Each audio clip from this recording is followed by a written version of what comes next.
Hello and welcome to this narrated PowerPoint on how to write an A-star or a level 5 source answer. Now in these questions what we're trying to do is show the examiners that we're working towards assessment objective 2, and this is where you can analyse and evaluate appropriate source material, primary and or contemporary to the period, within the historical context, and that historical context just means about your knowledge.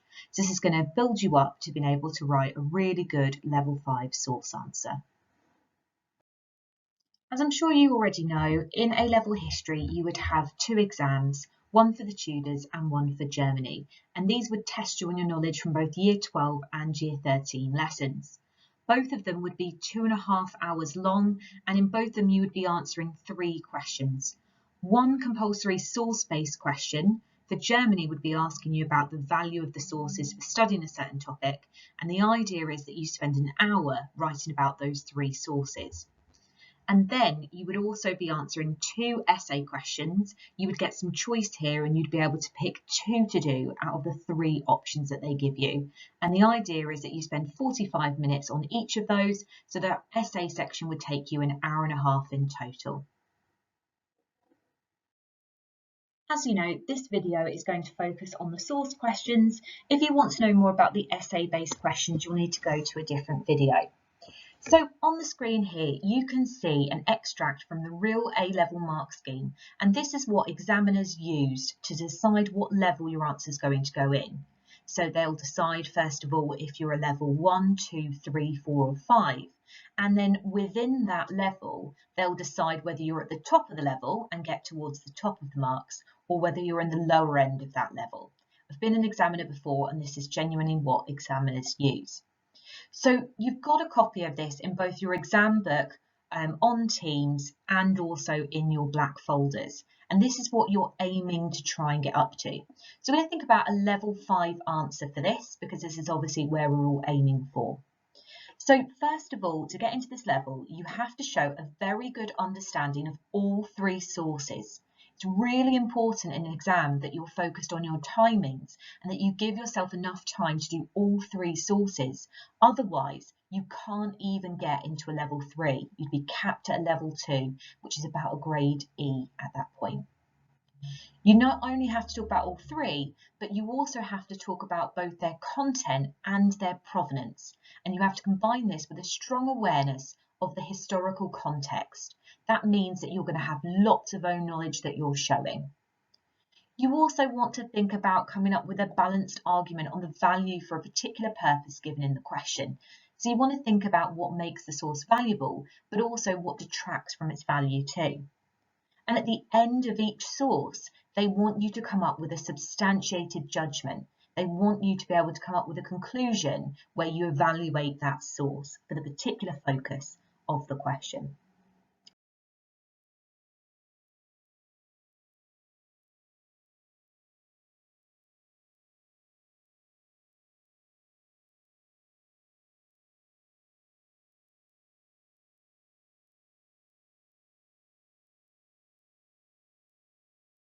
So what do you need to put in your answer to do really well? This slide has just got a brief overview, and then we're going to go into each area in more depth afterwards.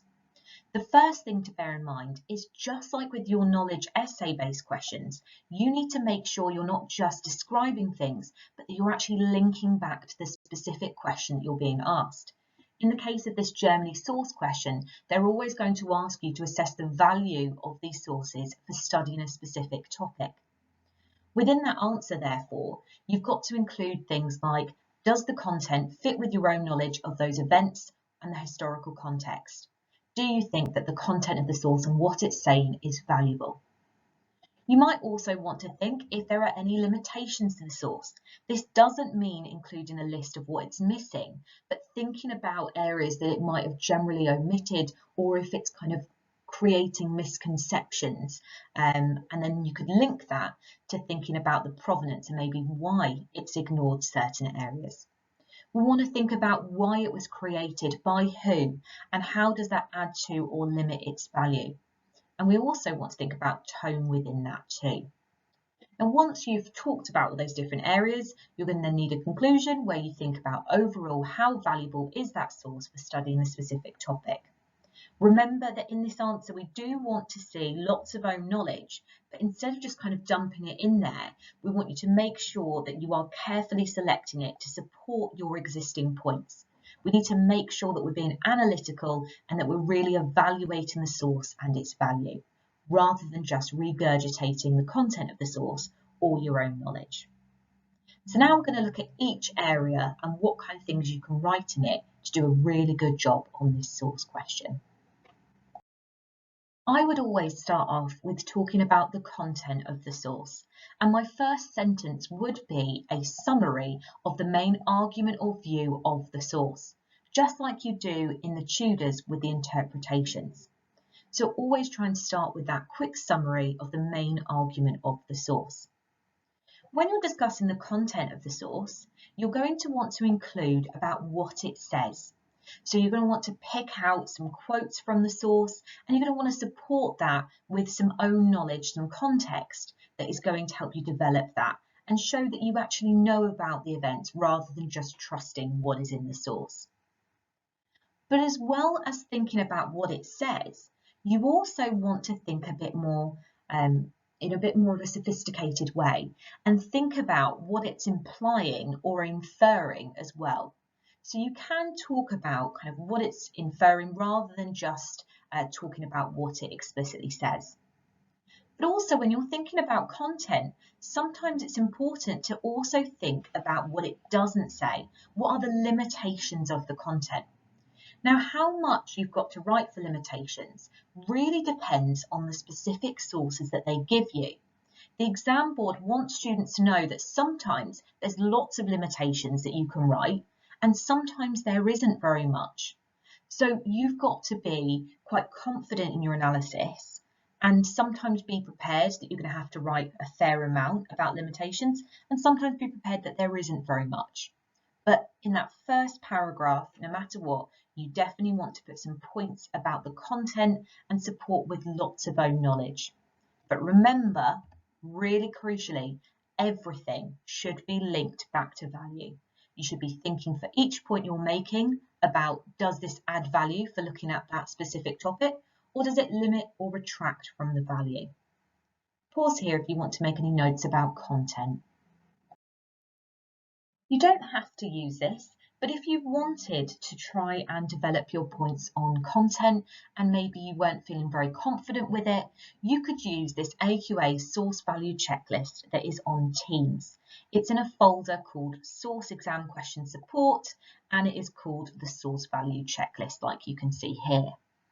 The idea is that if you're struggling to pick out the value of the source, you can have a little look at these statements down the left-hand side, and you can think about which ones are relevant for the particular sources that you're looking at. If they're not relevant, you can just leave them out. You've got to kind of go through and select which ones you think are relevant. So for instance, when you're thinking about the value of the source, you could think about, does it reveal anything about the causes of something, the consequence, the impact? Does the source tell you anything about the attitudes, beliefs, standpoints, motivations, or popularity of something? Does it tell you about success or failure of something? Does it tell you something that is quite revealing or not intended for the public? Does it say anything about kind of generalizations of society and help us with that? Does it reveal any alternative suggestions to the question? Does it try to achieve something? So you're kind of thinking about its motive, maybe what it's trying to achieve. Is it before some kind of key event? And you want to think about as well, does it seem very accurate? Does the data and facts in it, if it mentions any, go with what you already know? So that's just some general ideas of some of the things that might be relevant for certain questions. Obviously, depending on the question, some of those won't be relevant at all, but that's just a checklist if you need it to kickstart you off if you're struggling a little bit. Once you've written a paragraph about the content of the sources, it's then worth moving on to a second one where you're going to talk about provenance and tone. Now, this is really crucial because it's often the area that is forgotten by students because it's not something you have to think about in Miss Bowden's interpretation questions, but it is absolutely crucial to get into level 3 and above for Germany. So when we talk about the word provenance, what we mean is the origin of the source. We're thinking about things like who's written it, when was it written, what was the purpose, why was it written, and we're also thinking about the intended audience. And remember that all of these points that we're going to make are going to be linked back to the question and the value of the source. It's important that we look at the exact provenance of the source and don't just judge it at face value. We have to think very critically and show the examiners that you can be a critical thinker and really evaluate where a source is from. So let's think about the particular areas you should be writing about. Well, the first one is to think about who has written the source. Talk about the author of it. Think about their importance and whether this makes a source really valuable or not. For instance, if it's somebody who's significant in a particular event, then that could make it particularly valuable. So for instance, let's say that the question was about policies towards the Jews, and then it was written by somebody like Hitler. We could talk about it being very valuable as he's the architect of that policy, and we could think about why it's important, and who wrote it. We can also think about whether this is typical. If it's an author that you know well, because let's say it's a key figure in Weimar or Nazi Germany, we can also think about whether it's typical for what they would say. And if it doesn't fit with what they would normally say, it could actually make it even more valuable. When you're talking about who wrote it, you're inevitably going to be thinking about the purpose of the source and when it was written as well. You can't really isolate these areas and talk about them separately. They'll all kind of blend together into one. So you can think about when it was written. Think about what this person's saying. Is it just before or after a key event? And how has their view been shaped by what's gone on before? And does this source encompass everything that it should? Have they, for instance, not included something deliberately because of when it's been written? It's really difficult to talk about the general things that you can put. It's going to be much easier later on when we talk about some specific sources, and you'll see some examples of this in action. Think about the next area, intention and purpose. So we have to think about why was the source written? What are they trying to achieve? Should we therefore be skeptical of the content of the source? Is it something that is very reliable? And that will be very much linked with you talking about the audience. Who's the intended audience? How might it affect it? For instance, if it's for the general public, is it something that's intended to be reassuring? Does it make it more or less valuable? So there's lots of things there to consider with provenance. This paragraph should be about as big as your content paragraph, and it's absolutely crucial that we evaluate this thoroughly. The next area that you've got to talk about is tone. Now, personally, I would cover tone when I discuss provenance because I think they're very linked, although you can actually discuss it when you are talking about content. You might even find that you talk about tone a bit when you're discussing content in paragraph 1 and a little bit more when you're discussing provenance in paragraph 2. So what do we mean by the word tone? What we're looking for here is you to show that you've got an understanding of the overall atmosphere of the source. We want to think about the choice of language that the author is using and what things they're deliberately placing emphasis on. And that can tell you a lot about the view or standpoint of the author. But remember, just like everything else, we need to make sure that we link it to value. Now, there's lots of different words that you can use to describe different sources. Each source has its own tone. However, there are a bank of words that you can use, and I've just put some examples here of some words that you might use to describe the tone. But this list is not exhaustive. There are loads of different words that you can use depending on what the source is saying and what its tone is actually like. But here's some examples. You could talk about the tone being defensive, critical, cautious, hopeful, optimistic, taunting, desperate, urgent, and so on. There's lots of different tones for lots of different sources. And that really depends on what they're trying to get across. What's their purpose? Why is it being created? Their tone will help you explain that. As it says here, please don't do tone as a separate paragraph. Sometimes you might end up writing a few sentences about tone. Sometimes, if it's, for instance, an official government report, you might write only a sentence on it because there might not be very much to say. So it depends on the particular source about how much you're going to need to write.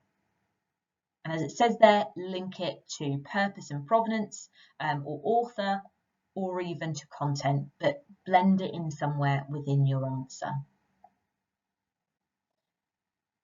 I've just shown you at the bottom as well an example of how you might link provenance and tone together.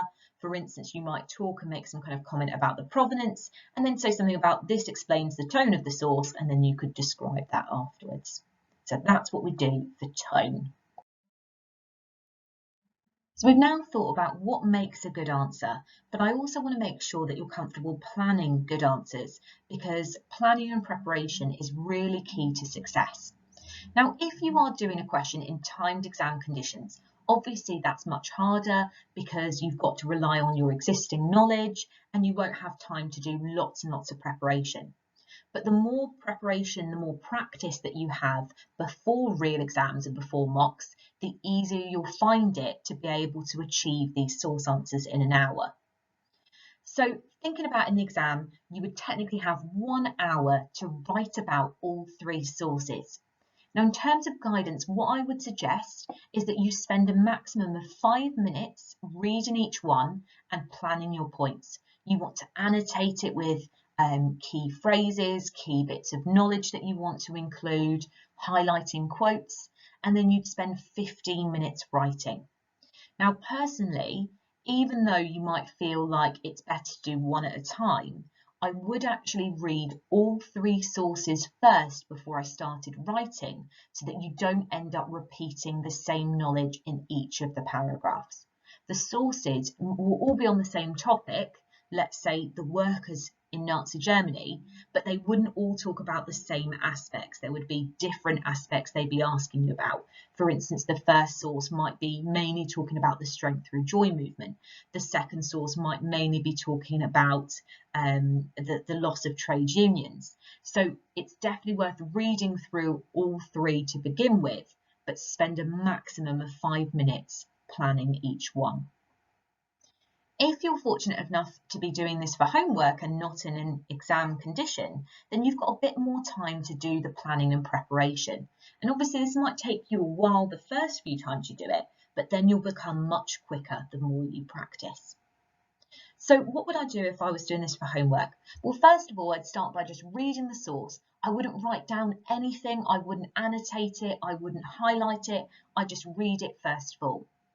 Then I'd go back and read through the source a second time, and this time I would select some key quotes that I was going to talk about for the content. The reason I wouldn't highlight this to begin with is because when you read something the first time, all of it seems important and you can end up highlighting almost the whole thing. If you wait until you've done a second read of it, you're actually able to much easier identify what's important. I then write down a very quick summary, a few words about why this source is valuable. That would then help me when I start writing. It would help me with my first sentence with that summary of its value. I would then start annotating with any relevant contextual knowledge that I'm going to use either to support the content and talk about how it is valuable, or I would annotate for why it's limited to. If you're finding step 4 particularly hard, you could go back and read over your notes from class, your AQA textbooks, the revision guides, or you could even go and watch certain bits of the revision videos that are on Teams and YouTube, and then you can then add to your annotations. Once I'd done that and thought about my points for content, I'd also be thinking about tone. I might highlight a couple of phrases or circle a couple of phrases, the things that I'm going to use to discuss tone. I could even put down a key word or 2 to describe the tone. And then I'd also want to think about provenance as well. So I'd want to be thinking about all those areas we discussed before. I'd be annotating who wrote it, and I'd put some points that I was going to discuss about that. I would be annotating about their purpose and kind of picking that out and thinking about why are they writing, who are they writing for, who's the intended audience, all that kind of stuff. And then I would also put at the bottom something about my kind of overall judgment, something to remind me to do that conclusion. So that's what you can do if you're planning a source question for homework. There are lots of different ways that you can plan out source answers and lots of different templates, and it's about finding one that works for you. So for instance, you could use the ones that we have put into your exam books before, where it's got a few different boxes, or you could use this very simple one that you can easily draw in your own books or on pieces of paper for whatever source it is that you're going to be doing. So if it was me, I would just divide a page into 3. I would have one large box where I would be jotting down all my ideas about content, thinking about things like why is it valuable for studying that certain event or that certain topic. I'd think about the overall judgments and not just looking at it line by line. I'd also think about including lots of own knowledge to support, and I'd also think about limitations in that section. And then I would also come up with a plan for my provenance points. I'd be thinking about who wrote it, when, where was it published, why, the audience, all that kind of stuff. And again, I'd be thinking about own knowledge to support that. And then I'd have a small box at the bottom where I would jot down some ideas for my conclusion. So if you want to have a copy of this very basic template, you can actually find it on Teams. It's called Example Simple Planning Sheet, and it is in the source exam question folder. We're now going to talk through the structure and how you should organise your source answer. Now remember, this question is worth 30 marks and there are 3 sources, but you've got to kind of view it as 3 mini essays rather than seeing it as one large question. You're only going to get about 15 minutes per source once you've spent a few minutes reading it and annotating it, and therefore you're only going to get time for 3 paragraphs. Paragraph 1 and 2 are going to be slightly larger, and paragraph 3 is going to be quite small. So in paragraph 1, that is where I would talk about content and how valuable that information is. And I'd make sure there's lots of own knowledge that is blended with your points on that. The second paragraph would then be about provenance and tone. Again, it would involve some own knowledge, but make sure that you're very much focused on the provenance here and how that adds to or limits its value. And then finally, you would then do a third paragraph with a conclusion on the overall value of that source for looking at the specified topic. So not just thinking about how it helps any historians on any old topic, thinking specifically about what they've asked you in the question. Now, this is the way that I would structure my answer, because doing it like this makes sure that you hit all areas of the mark scheme and makes it really clear to examiners. You could technically do it where you do a paragraph on how it is valuable, then how it isn't valuable, and then a conclusion. But the reason why I wouldn't do it that way is because sometimes that can show that your answer is imbalanced if you've got a massive paragraph about how it is valuable and then a smaller one on how it's not. So please try and do it in this way of doing content, provenance and tone, and then a conclusion. And within that answer, you can think about how it is and isn't valuable. That is definitely the best way of doing it. Just wanted to briefly mention about how important it is that you do a conclusion and that you do that at the end of each source. Now, it's really important because as you can see from these red boxes, you actually can't get into a grade C, can't get into a level 3 without talking about the value of the sources and making judgments on them. So it's absolutely crucial that you remember it's 3 mini essays and that you do a small conclusion at the end of each one. The examiners do not want you to do one large conclusion at the end where you compare them. That's not necessary at A level. The first bit of this video has shown you generally what you need to do to write a really good source answer. But now we're going to have a little look at an example and a model answer so that you can see what you want to turn your points into and what you're aiming for. So here you can see an example of a source question. So this question is asking the student to assess the value of this source to a historian investigating the feelings of the German people at the end of the war. So obviously we're going to need to make sure we're constantly focused about value, and the specific topic is it's asking us about the feelings of the German people at the end of the war. So we need to make sure that our analysis is linked to that. And this particular source is written by a Jewish writer and member of the USPD, a man called Ernst Toller. Now, what I'd like you to do is just pause the video here and have a quick read of this source. We've all done this together in lesson at the start of year 12, so hopefully you find it familiar.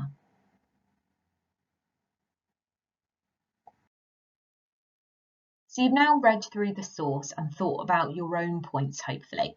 What I'm going to do now is show you a model answer and how you could have written about that particular source and how it's valuable for studying the feelings of the German people at the end of the war.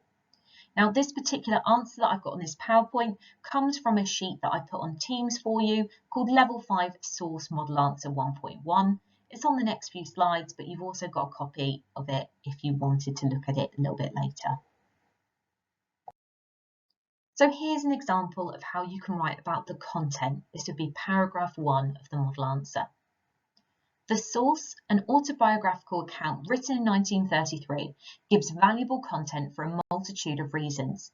Most importantly, the source accurately highlights the feelings of frustration and disbelief that most German people felt at the end of the war, and helps historians to understand the resentment that had long-term consequences for the stability of Weimar.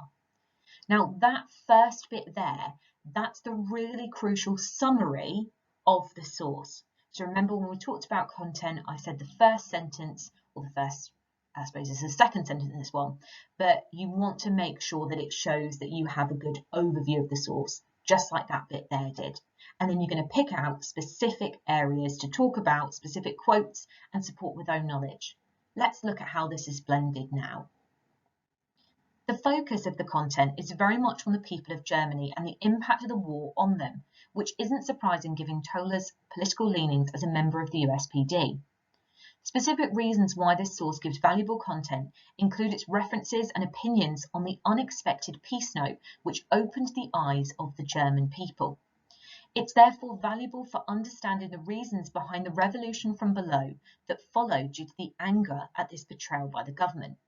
The revolution from below started with strikes led by the socialists and led to the mutinies at Wilhelmshaven and Kiel. So you can see we've picked out some quotes that I put in green there from the source, and then we've blended some own knowledge that is relevant that builds on what it says there. Let's look at another point. Furthermore, its content is valuable as it references the hardships civilians experienced due to the war, such as the British naval blockade. And then we've got a quote to support this. The bread got ever worse, the milk got thinner. And then again, we've got some own knowledge, which led to the deaths of at least 400,000 Germans. Thus, it allows historians to understand why people felt the way they did at the end of the war from the perspective of somebody who experienced this. Lastly, it showcases the devastation over the war being all for nothing.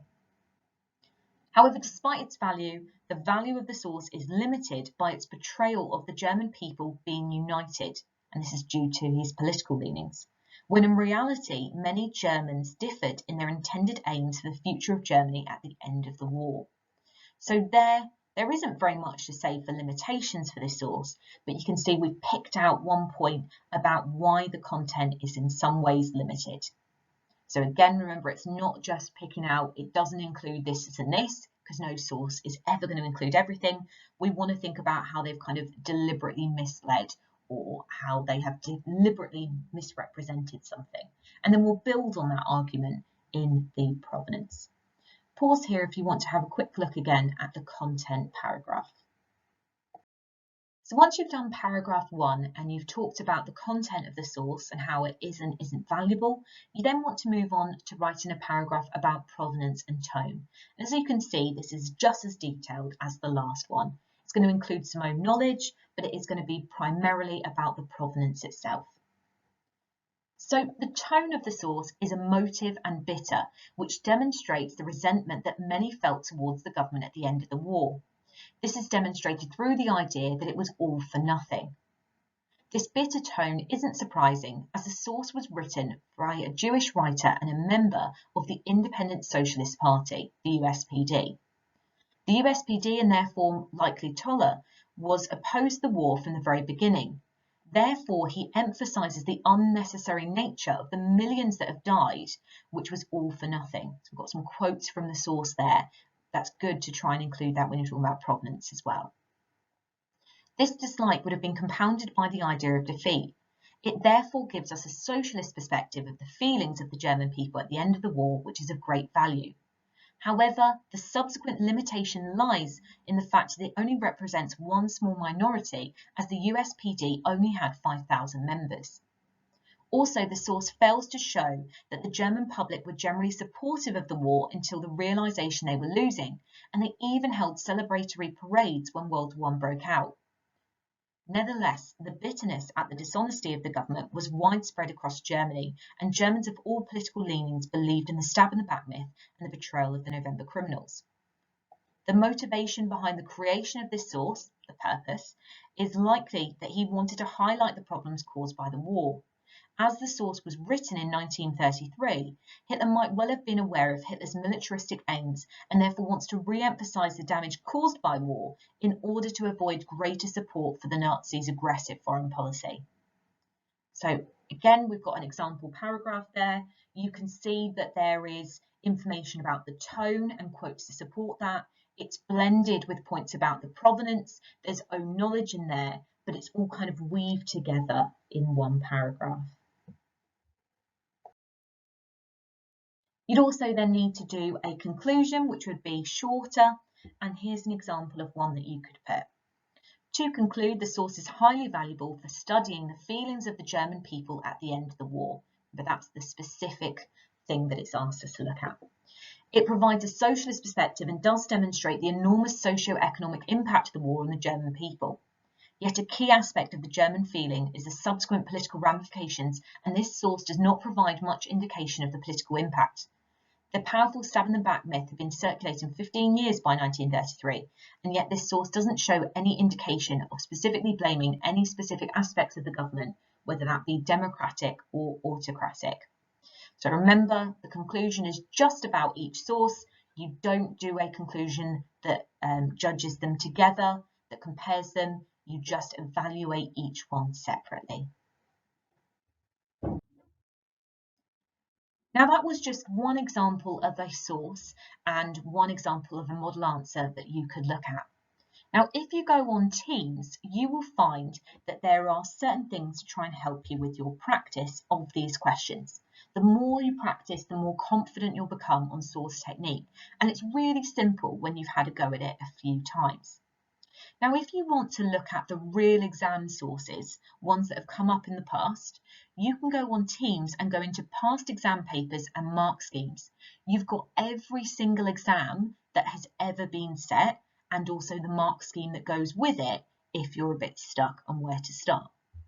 But there's also a whole folder that has got loads of source exam question support, some of the sheets that I've mentioned today, but it also includes a list of all the different practice sources that have been typed up for you.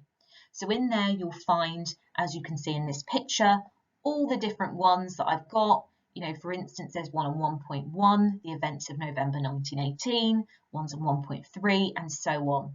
So let's say you're currently studying Unit 2 and you're feeling a little bit shaky about how to write a source answer. Obviously, we'll do work on it in lessons, but you can also decide to do some of your own revision, and then you can tick it off on your revision recorder. You could, for instance, look at those sources and even annotate just one or have a practice go of one. As much as you can do, you know, in the time that you've got lots of subjects to be preparing for, but try and be really proactive with your revision. Hopefully you're feeling confident on how to do well on these source questions. However, if you're not feeling very confident, you can go away and listen to this 13-minute long podcast, which is really good and explains how to do this question type, but with a different person explaining it, and maybe it might be the way they explain it kind of works better for you. So if you do want to listen to it, it's a fantastic podcast. It's on a website called History Rocks, and you can search for one called Reflections upon AQA A-Level Sources, Paper 2. So that's a really good one to listen to if you're still feeling a bit unsure. And as you can see, you can find it in loads of different locations as we've got listed by the icons at the bottom. If you liked that podcast, there's also other ones that could help you as well if you wanted to go through things in a little bit more detail. They're available at that same website on historyrocks.co.uk/podcasts, and there are a few that I would listen to if you're a bit unsure. Personally, I feel like tone is normally an area where students feel a little bit less confident, so that could be one that you think is definitely worth listening to, or you might decide that you're going to listen to all of them. The only one I would be careful about listening to is this teacher talks about how to structure an AQA Section A history source answer, and she talks about doing it in a different way by doing a paragraph on how it is valuable, how it isn't, and then a conclusion. And you can do it that way, but from being an examiner in the past, they've talked about how that tends to lead to weaker answers and kind of highlights imbalance. So personally, I would stick to what I've told you about doing a paragraph on content, how it's valuable and limited, paragraph on provenance and tone, and then a conclusion.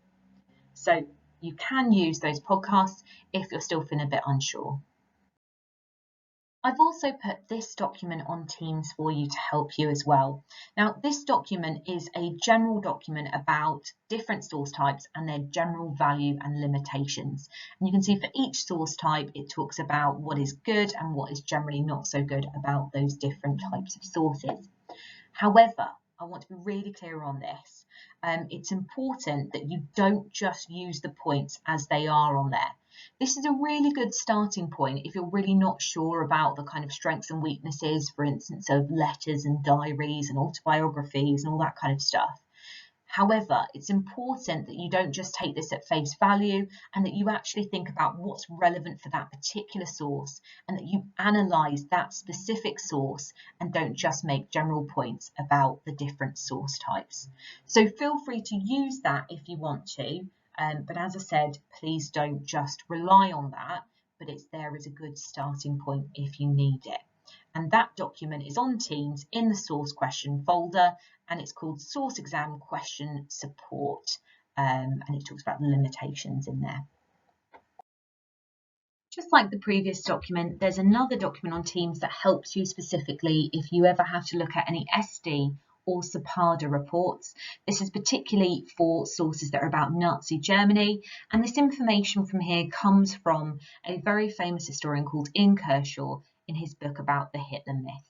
So just like before, remember you can use this in your answer, but don't just use it as it is. Try and make sure that you're analysing the specific report, but you can use this as a bit of support if you need to.